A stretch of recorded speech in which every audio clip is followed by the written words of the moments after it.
They called it a scientific marvel, an anthropological find buried deep beneath the Siberian permafrost, preserved for eons, untouched by time. But what they unearthed didn't belong to the past. It didn't belong to Earth. The journey was supposed to be routine: transport the specimen by train, deliver it for analysis, and make history. But the moment that crate was loaded onto the express, history rewrote itself. Eyes went blind, minds emptied. People forgot who they were, not because they were afraid, but because something inside the train was learning them, studying them, hollowing them out. And as the train charged through the snow, the film did the same, carving its path in shadows and silence. Horror Express wasn't a grand production. It was stitched together from recycled sets, fueled by actors carrying grief and exhaustion. No studio believed in it. No one expected it to survive, but it did. And the longer it lingered, the stranger it became. Behind the scenes, film reels vanished. Blood turned real. An uncredited actor sweated through a mask that nearly suffocated him. And in one moment never explained, a voice not belonging to any cast member was recorded in the final mix. This wasn't just a film about possession. It was a film made by people haunted and maybe something else watching. These are 20 weird facts you didn't know about Horror Express. 1972. Fact 1. Nothing on that train actually moved. Every groaning wheel, every rattle of metal, every corridor that seemed to stretch for miles, all of it fake. The train in Horror Express wasn't a train at all, not in the way you'd expect. It was a static collection of set pieces built inside a rented soundstage in Madrid. Just a handful of walls, doors, and compartments recycled from other films, constantly rearranged like a theatrical jigsaw puzzle. There were no real carriages, no railway tracks.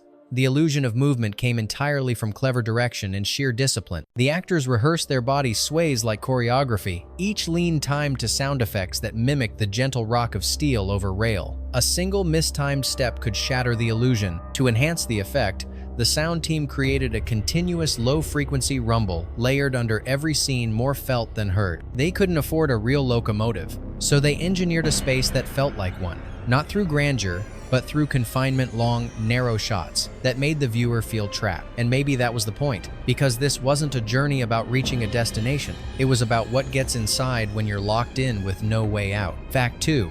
His sorrow wasn't written in the script. Peter Cushing arrived on set with a suitcase and a broken heart. His wife, Helen, had passed away shortly before filming began. They'd been together for over 25 years. He was shattered. And when he stepped onto the Horror Express set, he didn't come to act, he came to quit. He told the producers he couldn't go on, couldn't pretend, couldn't summon anything beyond silence. But Christopher Lee, his oldest friend in film, asked him to stay, not for the movie, but for himself. He reminded Cushing that grief could be carried differently, not ignored, not erased, but channeled. Cushing stayed, and in doing so, he gave a performance unlike any other, quiet, reserved, hollow, in places where other actors might have reached for melodrama. His eyes don't just reflect fear, they reflect someone who's already seen loss and knows it always returns. Behind every line he delivers is something unsaid. He didn't act the part, he lived through it, one scene at a time. Fact 3. The creature was never meant to have a body. It's easy to be fooled by appearances, and Horror Express knew that. At first glance, the creature looks like a typical monster, frozen in ice, ape-like, menacing, but what's actually being transported on that train isn't a corpse, it's a presence, a consciousness, something ancient and untethered, using bodies as temporary shelters. The script never fully explains its origin. It doesn't have to. What matters is its ability. It steals memories, drains identities, occupies minds like an invading thought that refuses to leave. Its first host is prehistoric, the next, human, the next could be anyone. And that's where the true horror lies. Not in its appearance, but in its intent. It doesn't kill for pleasure. It studies, it collects, it learns until it knows everything you know, and then removes you from the equation. It's not a beast, it's intelligence without empathy, and it's always looking for its next home. Fact 4. The glow came with a cost. Those burning red eyes, the signature of the creature, silent, glowing, watching. They give the impression of otherworldly power, something mechanical or supernatural. But what powered those eyes wasn't visual effect, it was heat. Inside the mask, small, high-voltage bulbs were rigged into the eye sockets. They were wired to external batteries strapped to the actor's body, and under those hot studio lights, the temperature inside the mask soared to unbearable levels. The actor, still uncredited to this day, could only wear the setup for minutes at a time. He sweated through the costume, struggled to breathe, and often stumbled blindly across set with only vague direction from the crew. The suit's visibility was poor, the air circulation worse. What looked like a cold, calculating creature on film was actually a man close to passing out. The eye flicker that became part of the creature's personality? Unintentional. It was the result of a faulty wire shorting mid-take. The director kept it in because it made the alien force feel even more unstable, as if its energy couldn't be fully contained. The result? One of horror cinema's most chilling stares, burned into film and nearly into the actor's skin. Fact 5. The most disturbing prop was a real organ. There's a particular moment in Horror Express that lands harder than any jump scare. The reveal of a smooth, featureless brain inside a cracked open skull. It's an image that suggests the mind has been erased, wiped clean like a chalkboard, and it wasn't a rubber mold. It was a real brain. The team obtained a cow brain from a local butcher, coated it in a gelatin-based solution to give it an unnatural sheen, and meticulously shaved down its folds with scalpels and heated tools. What remained looked alien familiar, yet utterly wrong. The science behind it? Pseudoscientific speculation. A theory that knowledge could be physically worn down by a parasitic force. That intelligence could be absorbed, leaving behind a blank organ with no more purpose. To sell the effect, the director captured it in extreme close-up with clinical lighting. One actor broke character and looked away. The prop looked too real. Because it was. The horror wasn't in the idea. It was in knowing the idea had a pulse. Fact 6. A familiar story in an unfamiliar place. When Horror Express quietly hit screens in 1972, many viewers had a strange feeling. They'd seen this story before. A body found frozen. A shape-shifting entity. A remote environment. A creeping sense of paranoia. It felt familiar. And for good reason. Though uncredited, Horror Express was heavily inspired by Who Goes There?, the same novella that would later become The Thing. But instead of an Arctic research station, this story unfolded inside a confined, rattling train crossing Siberia. No snowstorm needed to isolate the characters. The walls did that already. The creature wasn't identical, nor was the tone. Where The Thing leaned into visceral terror, Horror Express leaned into existential dread, Cold War suspicion, religious anxiety, scientific overreach. But the DNA is there. A shared blueprint, a hostile intelligence, a group of humans slowly losing trust in one another, a question with no answer. Who's still human? And what happens when you realize the real monster is already looking back at you in the mirror? Fact 7. The movie was held together with scraps and hope. When watching Horror Express, it's easy to be fooled by its atmosphere, the flickering lights, the convincing train interiors, the sense of place. But that illusion was built on next to nothing. The film's budget was barely enough to sustain a full shoot. Reports estimate it hovered somewhere around $300,000, a laughable figure, even by early 70-second standards. Every element was cut from corners. The train was just a few redressed sets shuffled between takes. The snowy exteriors were miniatures filmed in a refrigerated box with bags of flour. Military uniforms were leftover wardrobe pieces from other films. Rifles were carved from wood and never meant to be seen up close. The crew used whatever they could get their hands on, often reusing props within the same scene from different angles. Lighting rigs doubled as set decoration. Even the fog effects were manual, created by puffing cigarette smoke into the frame and fanning it out of shot. And yet, it works, because horror doesn't require scale. It requires tension, atmosphere, and conviction. And Horror Express had all three built from scraps and stubborn belief. Fact 8. The music sounded too expensive to be real. There's something unsettling about the opening theme of Horror Express. It doesn't feel like it belongs to a cheap horror film. It feels orchestral, deliberate, the kind of score you'd hear in a big studio thriller, not in a movie made for pocket change. That's the work of John Kakavas, a composer who had never scored a monster movie before. He approached the film as if it were a psychological mystery, not a schlocky creature feature. His melodies were haunting, almost melancholic, and they gave the film a weight it otherwise couldn't afford. The producers nearly didn't use it. They considered replacing the music with stock tracks from a public domain library to save licensing costs. But Christopher Lee reportedly stepped in, calling Kakavas's score the only thing keeping the film grounded. They listened, and it made all the difference. Horror Express might have been made on a shoestring, but it sounded like it came from a symphony hall lost in the dark. Fact 9. Faith turned into fanaticism on purpose. At the heart of Horror Express is a priest, but he doesn't offer comfort. He doesn't guide others through the terror. He doesn't resist evil. He embraces it. Father Pujardov begins as a timid presence, pale, nervous, quietly disturbed by the unnatural events unfolding. But as the story unfolds, his fear becomes belief. His doubt transforms into loyalty not to God, but to the creature itself. He calls it divine. He worships its power. He defends it. The writers weren't just trying to shock religious audiences.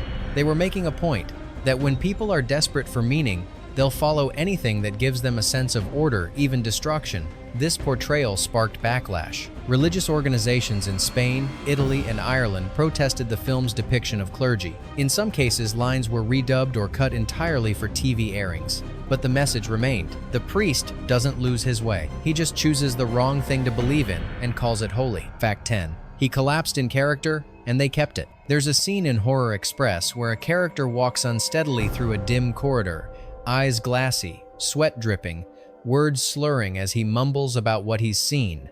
It feels like terror. It feels like possession. It was exhaustion. Actor Angel Del Pozo had been filming for nearly 16 hours straight, in heavy costuming under hot lights and recycled air. He hadn't eaten. He hadn't rested. He'd been pacing the same stretch of narrow set for take after take. And in one of those takes, his body gave out, but the director didn't yell cut. To the camera crew, it looked like brilliant method acting a descent into madness captured with chilling realism. Only when Del Pozo collapsed behind the set wall did someone realize he wasn't performing. They revived him, let him rest, but the footage stayed. The scene made it into the final cut unaltered. What audiences witnessed wasn't a horror character breaking down. It was a man reaching the edge of physical collapse, caught between fiction and failure. Fact 11. The thing never had a face. You remember the monster, don't you? The creature in the crate. The one with the red eyes and frozen features. That wasn't it. That was just the host, the first one, the shell. As the story progresses, the real horror reveals itself not through transformation, but through transition. The intelligence moves from one body to another, like an idea, switching speakers. A whisper passed forward, a thought with no boundaries, and you never see its true form, because it doesn't need one. By the third act, you're not afraid of what the creature looks like. You're afraid of who it might be hiding inside the conductor, the officer, the scientist beside you. Horror Express never gives you the satisfaction of a final monster reveal, because the scariest monster is the one that doesn't need to show itself anymore. Fact 12. The missing reel that might have changed everything. Somewhere deep in the production logs for Horror Express, there's a gap, a segment referenced in shooting notes, scene outlines, and early storyboards that doesn't exist in the final film. It was a sequence involving a military compartment aboard the train, one that carried a mysterious Soviet device designed to measure anomalies in the Earth's magnetic field. In this scene, the officers realized the field spiked the moment the frozen creature began to thaw. The implication? The being was being tracked. Or worse, expected. But that scene is gone. The footage was never found. No script pages remain. No footage survived. Even the editor wasn't sure if it had ever been completed. All that's left is a production photo. A crate covered in frost, a man in uniform shielding his eyes from an unseen glow. Was it lost in editing? Or was it something they chose to erase? All we know is that the train might not have been carrying a mystery. It might have been carrying proof, and someone made sure it never reached the station. Fact 13. It became a legend without a platform. Most cult classics are rediscovered. Horror Express was passed along like a rumor. After its modest theatrical run, the film slipped into obscurity. No re-releases, no studio push, no cable deals. For years, it floated in a limbo of forgotten reels and bad transfers. But horror fans kept it alive. Copies were dubbed from TV broadcasts, traded at conventions, or found in dollar bin VHS tapes under alternate titles. Some people didn't even know what film they were watching, they just remembered the one with the train and the eyes. It became myth by misplacement, a film you didn't find unless it found you first. And when better quality versions began to surface decades later, a strange thing happened. Audiences already knew the beats. They had memorized the shadows, even through the static. This wasn't a film that rose from the dead. It was one that never truly died. Fact 14. The actor inside the monster suit never spoke again. He was the one inside the fur, the mask, the wires, the suffocating heat and flickering red eyes. He performed the creature's movements, took the hits, hit the marks, and vanished when the credits rolled. His name was Juan Olaguivel, And Horror Express was one of the last films he ever worked on. Why?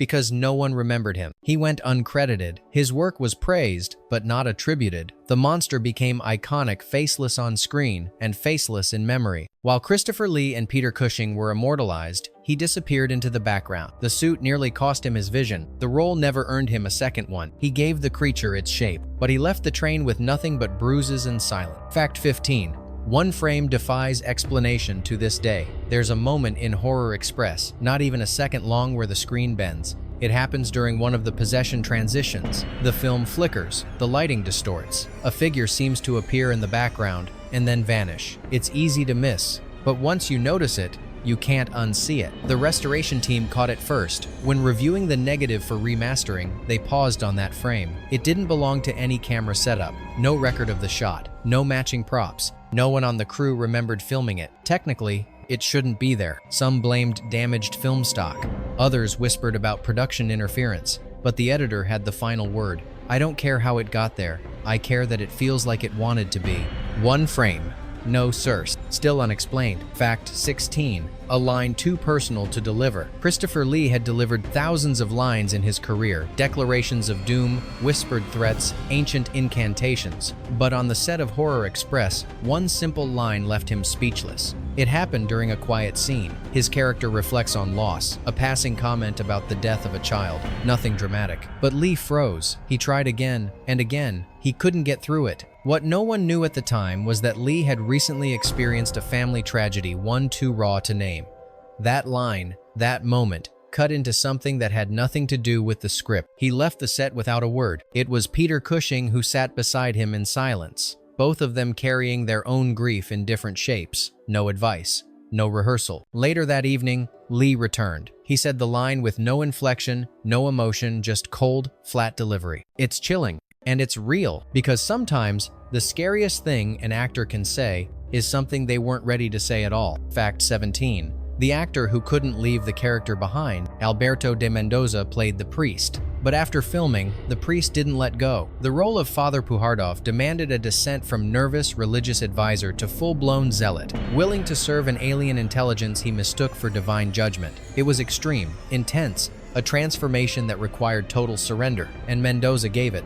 Too much, perhaps. He studied cult behavior, spoke with ex-members of extremist sects, locked himself away during breaks, repeating lines under his breath. By the third week of filming, crew members noticed he was eating alone, speaking less, smiling less. In interviews years later, Mendoza admitted he never fully liked the character, but he understood him, and that was the problem. He said, "Once I understood how he thought, I started hearing his voice in my own. That voice never returned after the shoot, but for a time, it followed him like a shadow on the platform." Fact 18.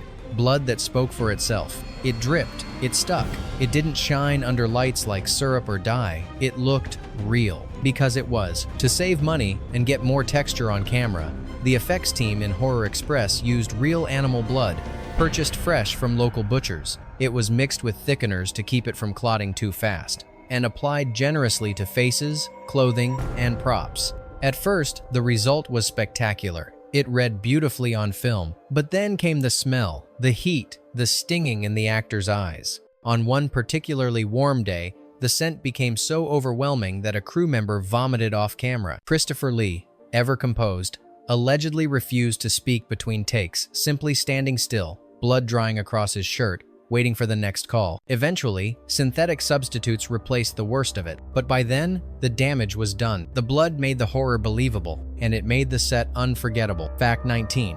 It was saved by a train museum. The original negatives of Horror Express are gone, destroyed, misplaced, or simply thrown out. No one's entirely sure. When the production company folded and rights bounced across borders, the film reels became collateral damage. For decades, the only versions that survived were degraded VHS tapes, overexposed television copies, and bootlegs with missing scenes. Then, someone opened a storage box at a small railway museum in the UK. Inside was a 35mm print labeled only Siberian Transport, 1,970 seconds. It had been donated years earlier as part of an exhibit on trains and cinema. The curators never watched it. They didn't know what they had, but a visiting archivist did. What they found wasn't perfect faded colors, scratched edges, but it was complete. It was enough to restore the film to something resembling its original shape. That version, the one we can now watch in HD, only exists because a train museum, of all places, unknowingly became the creature's final carriage. The film almost vanished. Instead,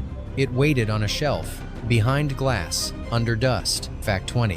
The final shot wasn't written by anyone. The ending of Horror Express doesn't resolve. It lingers. The train crashes. Then, we see it adrift in space, surrounded by stars. Frozen, glowing, silent. It's not part of the narrative. There's no explanation. It just happens. That's because it wasn't in the script. The director, dissatisfied with the conventional finale, made a late decision. He found unused footage from a Cold War-era Soviet short, a model train used in an experimental animation sequence. He cut it into the end, slowed the footage, layered it with the score, and said nothing to the studio. The reaction? Confusion, then fascination. Some said it was symbolic, the train as memory, lost in time. Others believed it meant the creature escaped, taking the whole world with it. But no one ever gave a definitive answer, because some horrors don't end, they just change tracks. Bonus fact: the sound engineer still won't talk about it. During a routine sound mix, something interrupted the silence. Peter Cushing had finished re-recording a line in a quiet scene.